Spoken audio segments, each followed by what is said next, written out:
그때 그 이야기. 아라비안 나이트.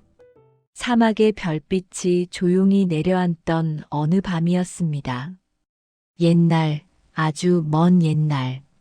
동쪽 끝 왕국에는 두 형제가 서로 다른 나라를 다스리고 있었지요.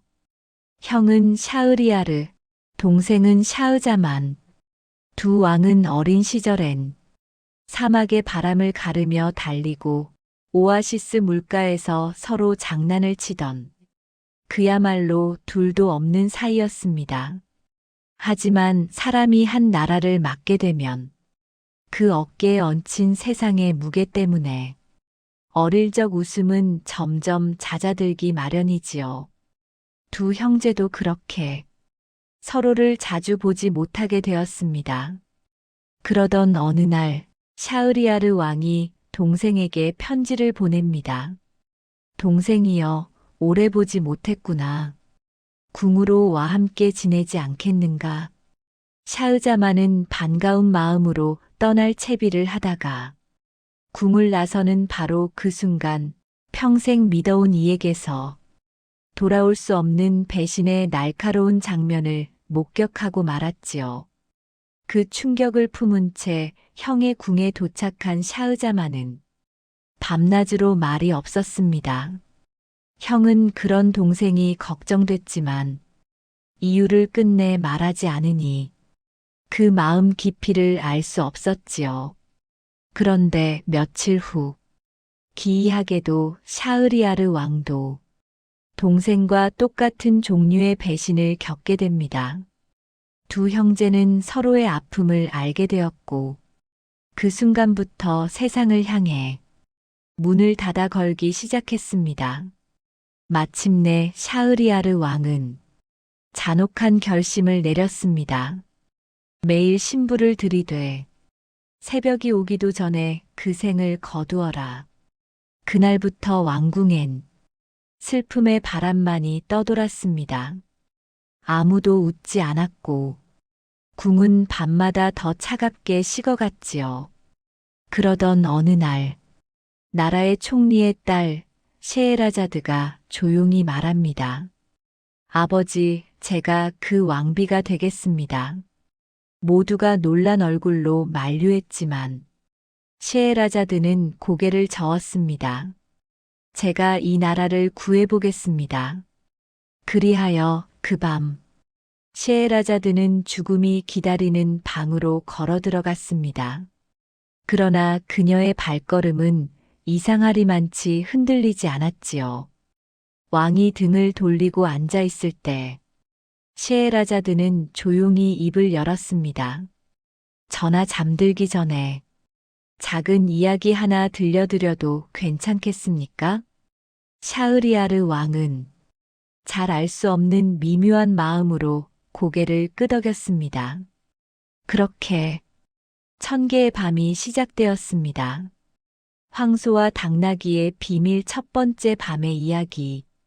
셰에라자드는 왕의 곁에 앉아 고요하게 이야기를 이어나갔습니다. 전하, 아주 먼 마을에 힘센 황소와 영리한 당나귀가 살고 있었답니다. 황소는 매일 묵묵히 밭을 갈았고 힘든 하루가 끝나면 숨을 헐떡이며 누웠지요.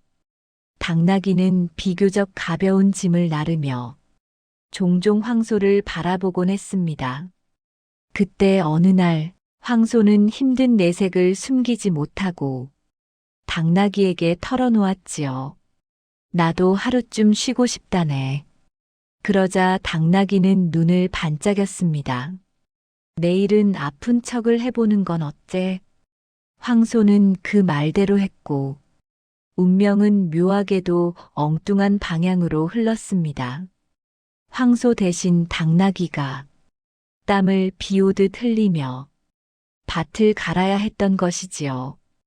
해가 기울 무렵 당나귀는 퍼질 듯 고개를 들며 스스로에게 말했습니다.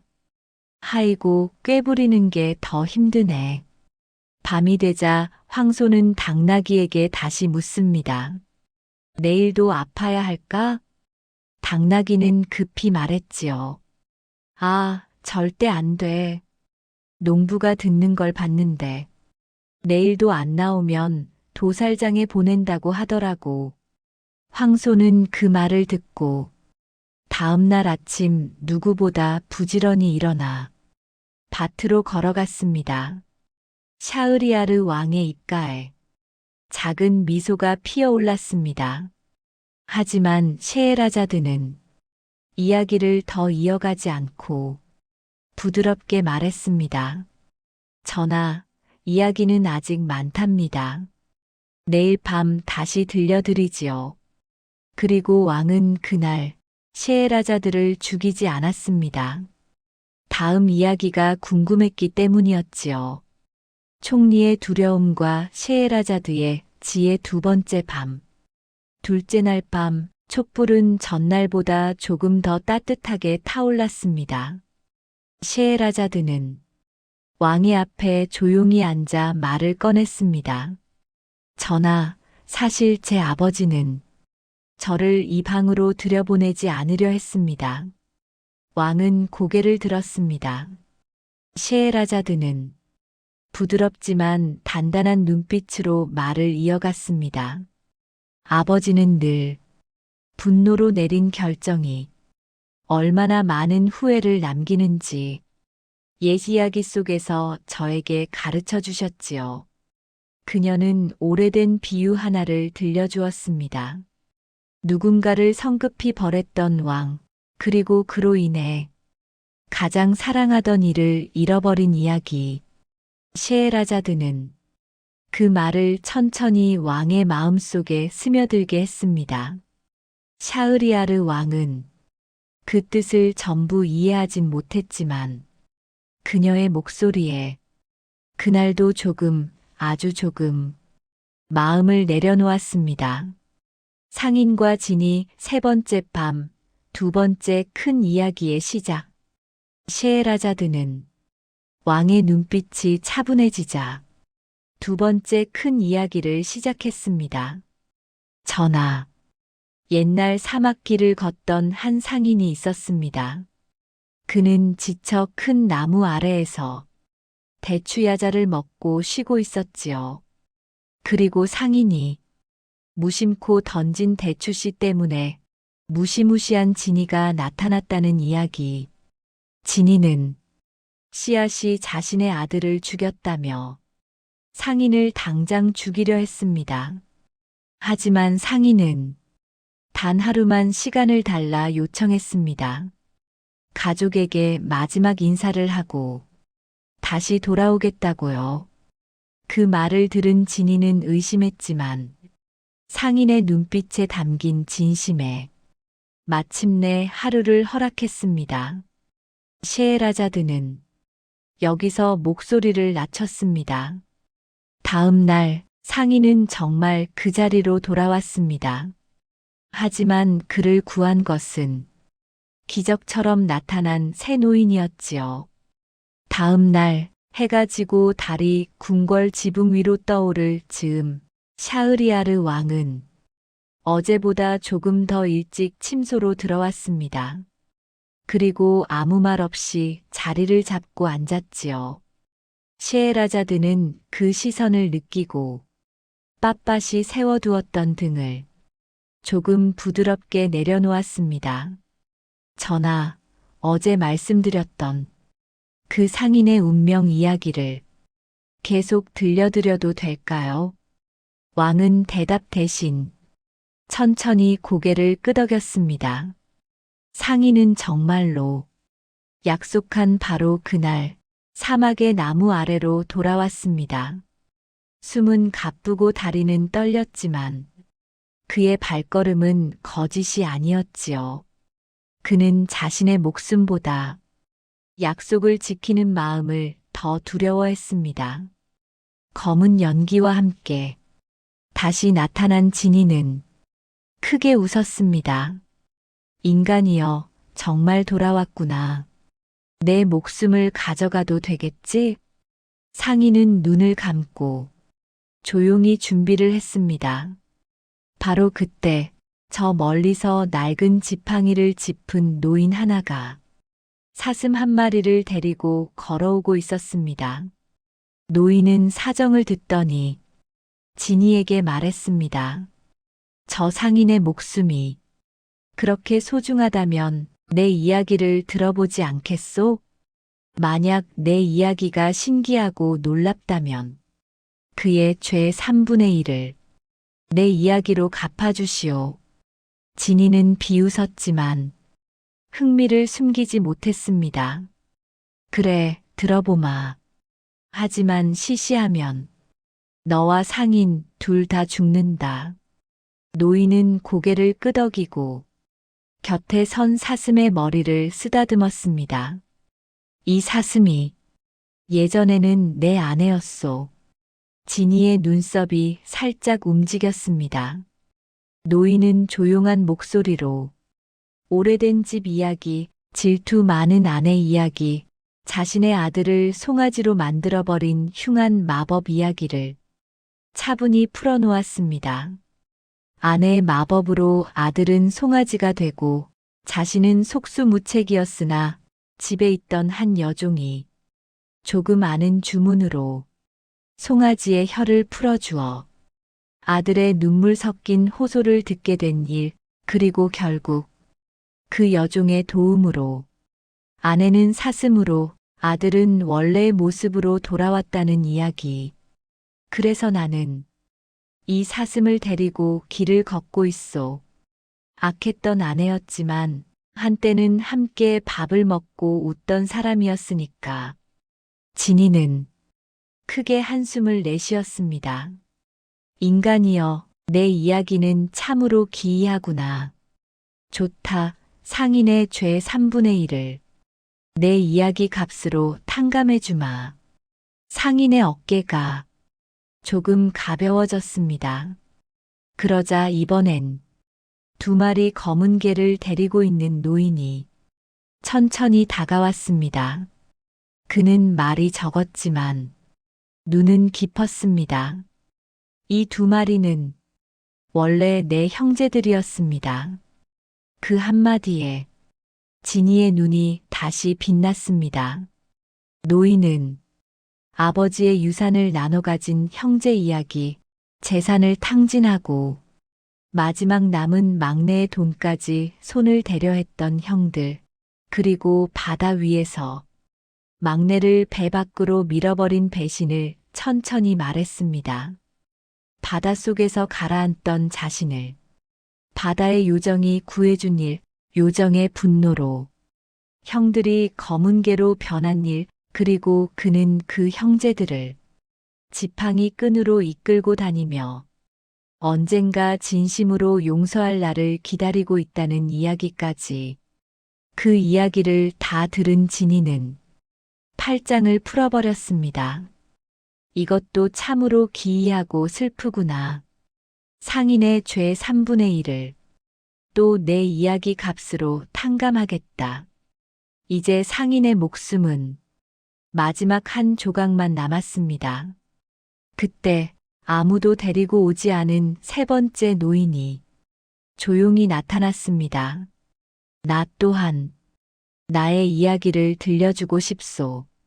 만약 내 이야기가 다른 2사람만큼 놀랍지 않다면 나는 이 상인과 함께 죽겠소.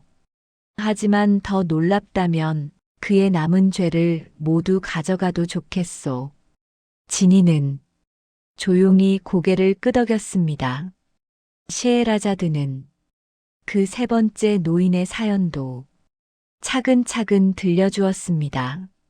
질투와 마법, 심지어 목숨을 건 용서가 얽힌 이야기였지요.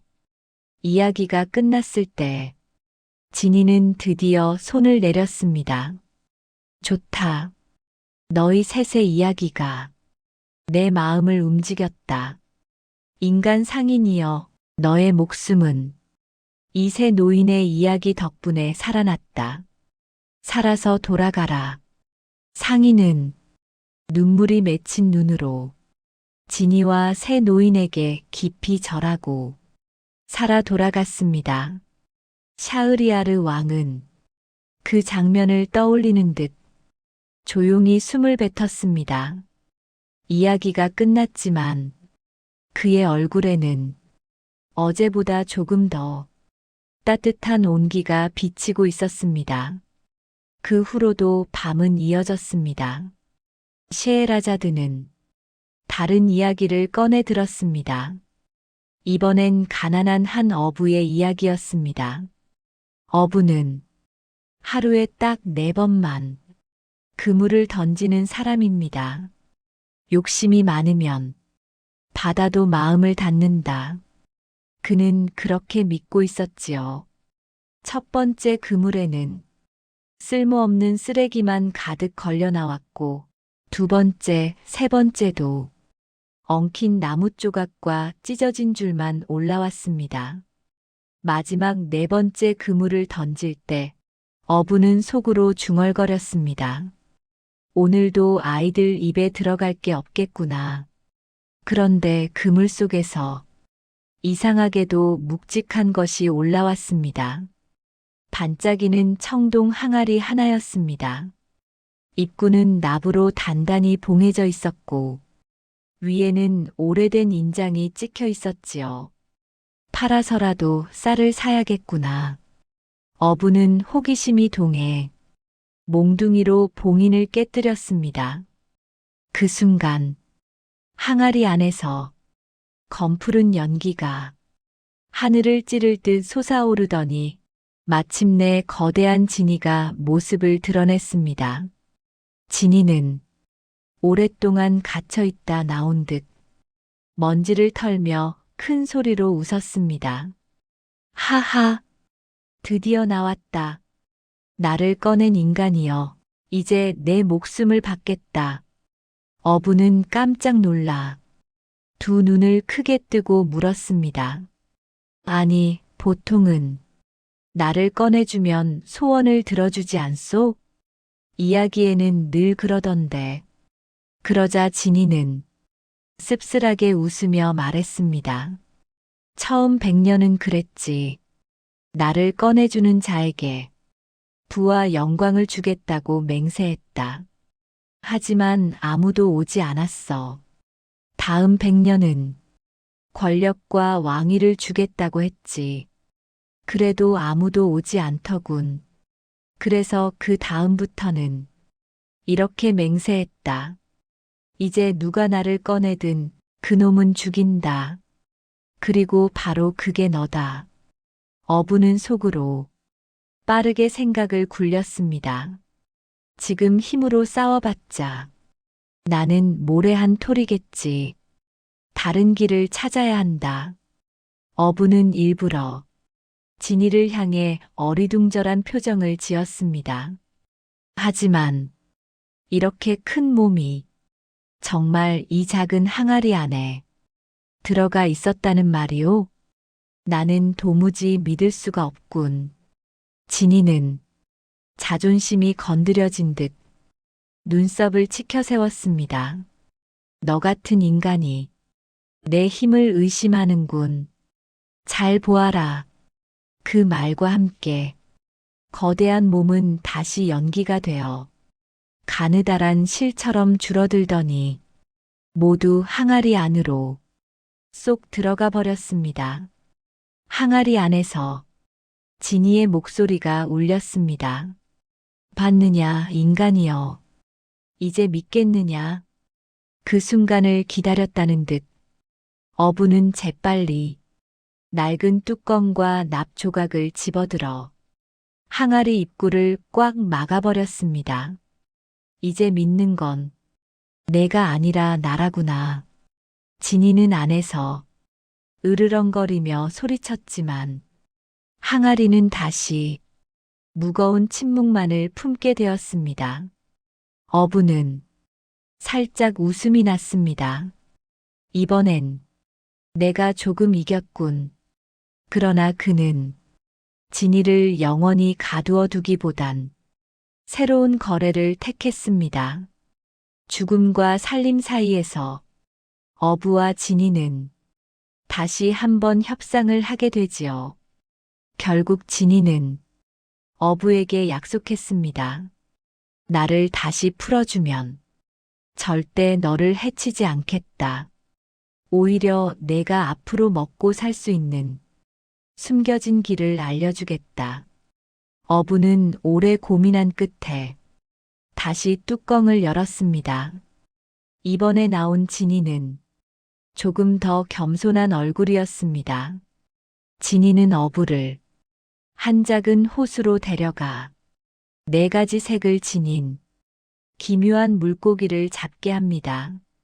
빨간 물고기, 파란 물고기, 노란 물고기, 하얀 물고기. 어부는 그 물고기를 들고 왕궁으로 향했고 왕은 태어나 처음 보는 물고기에 큰 관심을 보였습니다. 요리사는 물고기를 팬 위에 올려 굽기 시작했지요. 그런데 그때 지글지글 기름 위에서 물고기들이 또렷한 목소리로 말했습니다. 우리를 만지지 마라. 우리는 저주받은 왕국의 백성들이다. 깜짝 놀란 요리사는 있던 자리에서 뒤로 넘어졌고 이 소식은 곧장 왕에게 전해졌습니다. 왕은 직접 내려와 이상한 물고기와 겁에 질린 요리사를 보고 생각합니다. 이건 단순한 물고기가 아니야. 어딘가에 숨겨진 비밀이 있겠지. 왕은 어부를 불러 물고기를 잡았던 호수로 함께 떠났습니다. 그리고 그곳에서 누구도 살고 있지 않은 듯 유령처럼 고요한 도시 하나를 발견하지요. 성문은 열려 있고 거리는 깨끗이 쓸려 있었지만 사람의 발자국 소리가 단 하나도 들리지 않는 기묘한 도시. 집도 시장도 궁전도 모두 누군가 막 떠나기라도 한 듯 그대로인데 사람이라고는 한 명도 보이지 않았습니다. 도시 한가운데의 궁전 안에서야 왕은 마침내 한 사람을 발견했습니다. 가슴의 한쪽이 돌처럼 굳어버린 젊은 왕자. 그는 조용히 앉아 서서히 눈물을 흘리고 있었습니다. 왕이 다가가 묻습니다. 젊은이여, 이 도시에 무슨 일이 있었느냐? 왕자는 길게 숨을 내쉬고 입을 열었습니다. 전하, 이 도시는 모두 제 아내와 그녀에게 마법을 가르친 남자 때문에 이렇게 되어버렸습니다. 왕자는 사랑했던 아내가 언제부터인가 자신과 눈을 맞추지 않고 다른 쪽만 바라보며 웃던 날들을 기억했습니다. 그 시선의 끝에 언제나 서 있던 이가 바로 마법사였다는 것도요. 왕비와 마법사는 더 큰 힘과 왕국을 꿈꾸며 저주를 준비했습니다. 도시 사람들은 모두 돌이 되어버렸고 왕자는 완전히 죽지 못한 채 가슴의 절반만 돌로 굳어 살아남았습니다.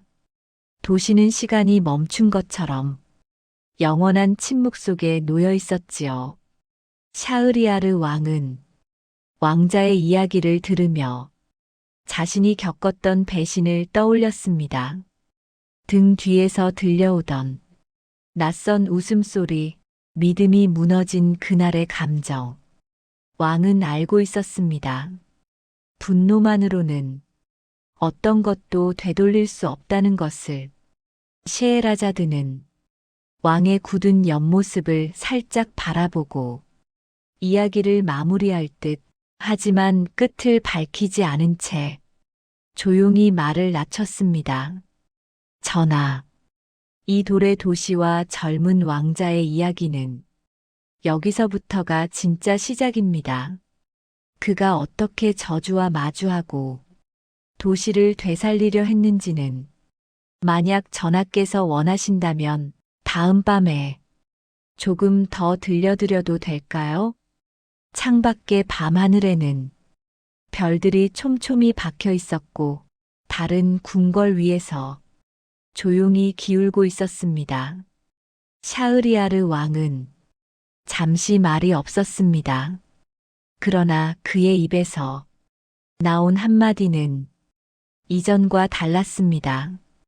계속 듣고 싶구나. 그렇게 또 한 번 셰에라자드는 한밤을 더 살아남았습니다.